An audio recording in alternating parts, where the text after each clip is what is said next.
Hello, everybody. I hope you're having a fantastic day. Did you all see that podcast that Candace Owens did regarding her meeting with Erika Kirk? The call logs of that dork Mikey or whatever. When she goes through those call logs, do you notice how she won't say who one of those calls was to? Yeah, I'm so sure that in the midst of all the assassination phone calls that he made, he stopped and he called his dry cleaners, right? I'm so sure he threw somebody in there that was just completely unrelated. No way. I bet you $50 that person is associated with Candace Owens, or it's Candace Owens herself.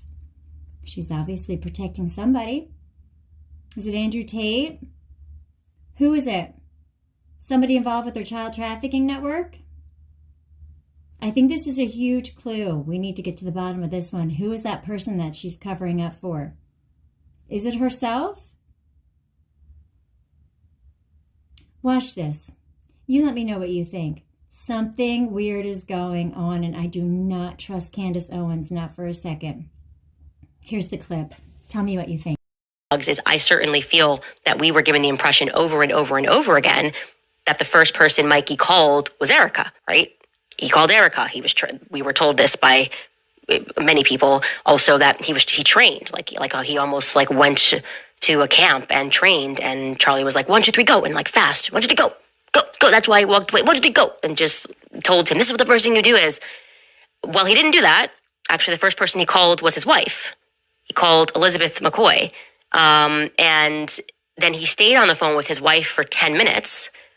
And during those 10 minutes, he three-wayed Erika 3 minutes after the shot went off.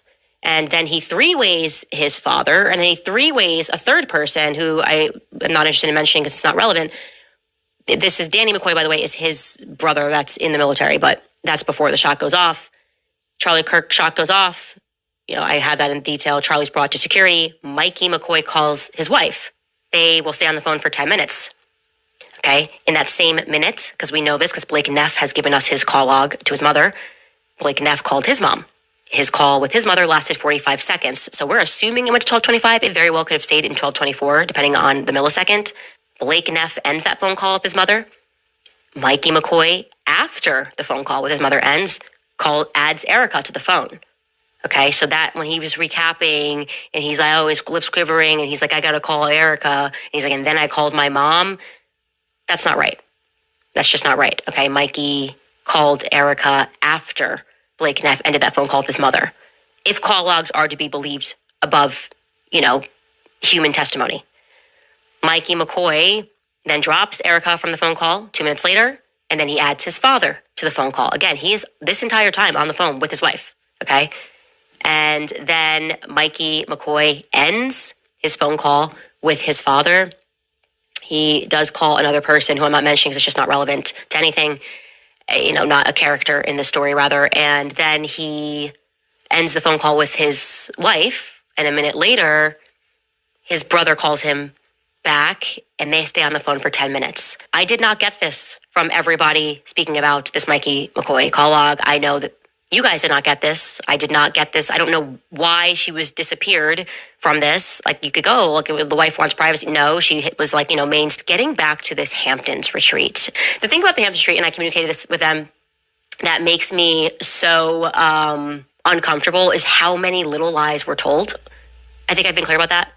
Like, Seth Dillon definitively pressed Charlie at this event.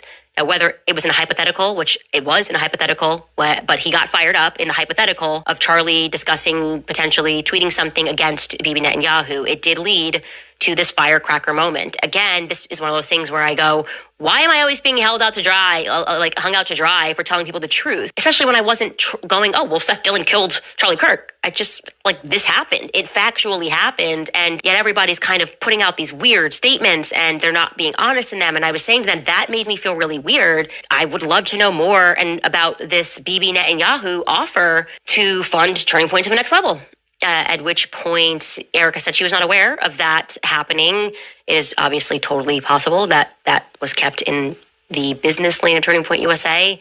But I'm certain, I said, I am absolutely certain that I did not get this from an obscure source, that BB offered to fund Turning Point to the next level. And it was part of my frustration with that sit down with Alex Clark, where Andrew said, oh, there was not $150 million, that's made up. I told them, Andrew Kovac was my source.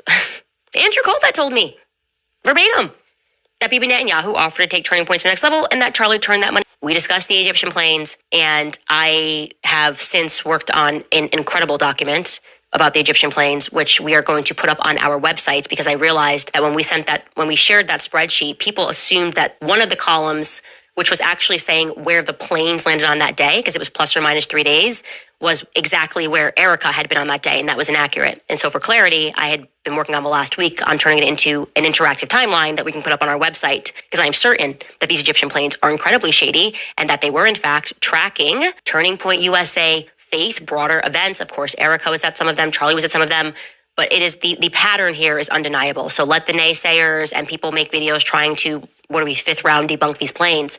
I also want to say to you that I feel very confident that I know why these planes have caused such panic, and it is because there is, fifth round debunk these planes. I also want to say to you that I feel very confident that I know why these planes have caused such panic, and it is because there is overwhelming evidence that these planes regularly fly in and out of Israel. And I'm going to present that evidence tomorrow. I say that strongly. This is I feel very confident saying these Egyptian planes. I just want to add that when I heard about the planes, my first thought was child trafficking. Because these elitists, they like to traffic these children all over the place. If they travel somewhere, it's not uncommon for them to traffic children to that place as well. So I don't know.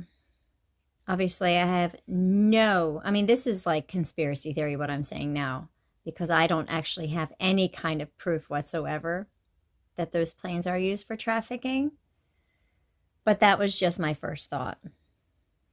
And I have to tell you, a lot of times, like my gut, my intuition, let's just say it hasn't failed me yet. Flying in and out, and notice I'm saying planes because once I was able to connect people that were on those planes onto other Egyptian planes, I was able to realize that these planes are flying in and out of Israel and turning their transponder off each time that they do it. That is now makes perfect sense of why there was this mass panic.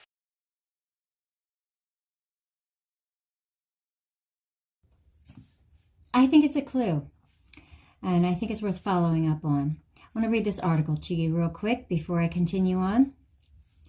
This is karensnews.org, coming to you from the land of Australians.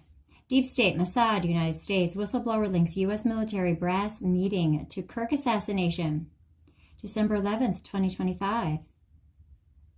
A 35-year military veteran and whistleblower, Harry Myers, who apparently exposed a drug cartel rail tunnel linking to a border patrol agent in 1990, and this goes back to the trafficking of the Reagan and Bush administrations, heavily trafficking drugs and kids. He accidentally walked straight into what he believes was the final planning meeting for Charlie Kirk's assassination. The meeting took place on September 9th, 2025, the day before Kirk's assassination, at the Joint Task Force Southern Border Headquarters, Fort Huachuca, Arizona. The information was detailed in an email sent to Candace Owens, who says it's all checks out. The link between the meeting and the Kirk event the day after was the alleged presence at the meeting of Kirk's security chief, Brian Harpole, and he had a really cringe interview that I saw. Oh my goodness. Ryan somebody or other, some somewhat famous YouTuber. I forget his name. But again, just like all these Erika Kirk interviews, people are exposing themselves for just being totally corrupt, lying, complicit. Just people are exposing themselves left and right in the media. It's unbelievable. And we really need to pay attention to who these people are. But Brian Harpole did a terrible interview where he's caught lying. It's really disgusting the way that he lies, too. Fort Huachuca was compromised by Mossad agents in 2022 when they set up a laptop stand in a mall near the base to spy on American troops, according to independent journalist Patrick Howley. Myers, who is 56, said he saw a room of more than 12 lieutenant colonels not normally seen outside the Pentagon, and then recognized Harpole walking out with a gray-haired man in glasses who was clearly running the show. Harpole recently appeared on YouTube on the Sean Ryan Show. It's a terrible interview. He's basically caught lying in like the most disgusting ways. Makes you wonder about Sean Ryan too, you know? Because they're all complicit. So on the Sean Ryan Show, over his experiences on the day of the shooting, including his attempts to stop the blood gushing from Kirk's neck wound. But Harpole was pulled up over his claim that campus police did not allow drones when it was revealed that TPUSA staff were showing drone footage of the site on the day to people traveling to the event. There was also a commander-in-chief of the meeting named Captain Daniel R. Neff, who is believed to be related to Blake Neff, Charlie Kirk's former producer at TPUSA and a former Fox News colleague and friend of Tucker Carlson. And again, all of this corroborates the story of Charlie's friend, the man who owned a security agency that Charlie contacted in December of 2024, whom Charlie told, "Hey, I don't trust my security team. I think I'm marked. I think they're trying to kill me. I need your help." Captain Neff apparently detained and interrogated Myers for 7 hours, trying to label him a bomb threat and a spy, Project Constitution reports. They threatened charges and only let him go after verifying he wasn't part of some counter-op. While Myers was flying home to Washington, his wife called him at a stopover with the news that Kirk had been assassinated. This man has the incident report number, hotel receipts, call logs, timestamps, everything, says Project Constitution. The information was initially sent to Owens. Candace verified what she could and says it's 100% legit. This isn't conspiracy theory. This is a decorated veteran who stumbled into the room where they allegedly finalized the hit on Charlie Kirk and lived to tell it. So there is now a direct eyewitness who placed TPUSA leadership inside a classified military facility the day before Charlie was killed. Project Constitution demanded that the administration immediately release their records of that incident report, 8611-2025-MPC-446, and that there be a full investigation into Harpole and Captain Neff's presence at that meeting. They also called on Blake Neff to come clean and tell us if he has any family members in the military that were at that base on that date, and that Brian Harpole publicly respond as to his whereabouts on that day. Blake Neff also happens to be a former war games specialist for the U.S. Marine Corps War College from 2016 to 2020, but got booted from the program after CNN exposed his racist and homophobic posts. Fox fired him too. This connection raised the question as to whether Captain Neff was related or just the most convenient cover at a family of military-adjacent insiders. Karen's News is wondering whether the U.S. military, like TPUSA, is now fully infiltrated by Israeli assets who appear to have been operating in the U.S. jointly with French and Egyptian intelligence assets through an operation reminiscent of the infamous Safari Club joint intel operation in Africa. The 2 Egyptian-registered jets have been observed in U.S. airspace on dozens of occasions. Nearly 70 of those U.S. and foreign visits also coincided with the movements of Charlie and Erika Kirk, and one of the jets was parked at Provo Municipal Airport near Utah Valley University on several days leading up to Kirk's shooting. Myers, after his encounter with the cartel tunnel, was put into witness protection after his ID was compromised. He was also placed on restricted duties, which included no narco or border work and a gag order until May 2025. Meyer reportedly returned to Arizona on September 8th for some closure and stayed at the Candlewood Suites military hotel near Fort Huachuca. After he arrived at the base on the 9th, he accidentally walked into the building where the high security meeting was taking place. There are no accidents, by the way. God puts us in places that we need to be.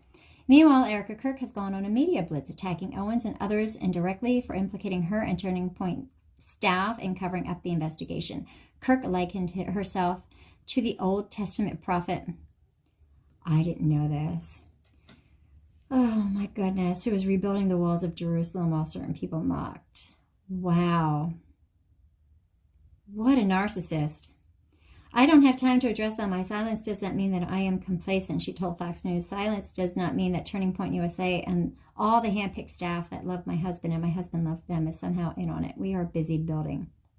And if you look at her town hall meeting, she totally mocks this whole notion of Egyptian planes. Like, she makes it obvious that there's something going on, in my opinion, just by the way that she points it out over and over again and laughs about it. It's just so suspicious.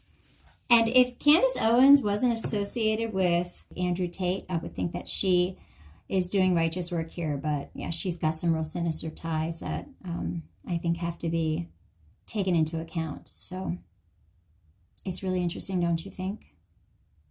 I don't know. I just feel like we're getting closer and closer to the truth, but there's something else going on. I think something sinister regarding Candace Owens, that we're just being manipulated, I believe, by her. And it's part of like a bigger picture, a bigger conspiracy that we're just not quite in tune with yet. So anyway, let me know what you think. You have a great day. Bye-bye. But there could be, they'll say we can't find a fair jury. Like, they're going to taint the jury pool. And in that case, that's how widespread you think these conspiracies have gone. Yes, that's how mainstream they become. Okay, Egyptian planes. You want to have that one? Egyptian planes? Okay. I was pregnant for 90% of those trips. Mind you, I've never, all those places they said I'd travel, I've never been. I mean, I've been, but I'm not within those states that they've. But you even said you need to. No, but this is, yeah, but I do on that one. Only because, from a humor standpoint, I intentionally, when I was pregnant, hid. Not because I was embarrassed. Not because I didn't want anyone. Yes, we did keep it very private. But because it was a moment very sacred. I was growing a human inside of me. My baby. The world that Charlie and I live in is very toxic at times. Yeah. And when you are growing a beautiful child in you, I don't want to be around it. I want to enjoy eating my In-N-Out burger and my hot fudge sundae. That's what I want to do. I'm pregnant and I have 9 months to own it. You really think I'm going to be on an Egyptian plane while I'm wanting to be with my In-N-Out burger and my chocolate milkshake? No, I'm not. So if you want to go through my flight log, go right ahead. It's very boring. You say I was here on this date. I have a photo in my phone to prove that I actually was in the hospital because I was having contractions. So game on.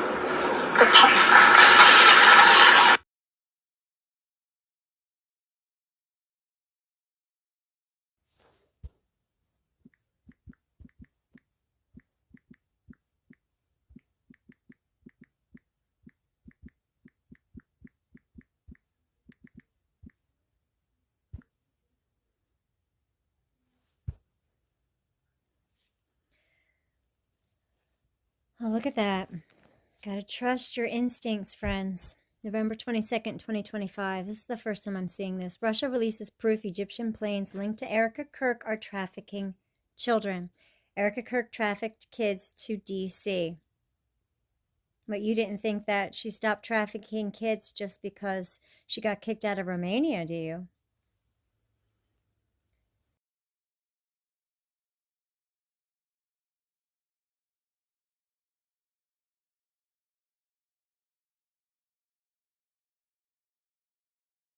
When the global elite feel threatened, they don't debate, they eliminate. These people aren't leaders, they're predators, cold, coordinated, and utterly ruthless in covering their tracks.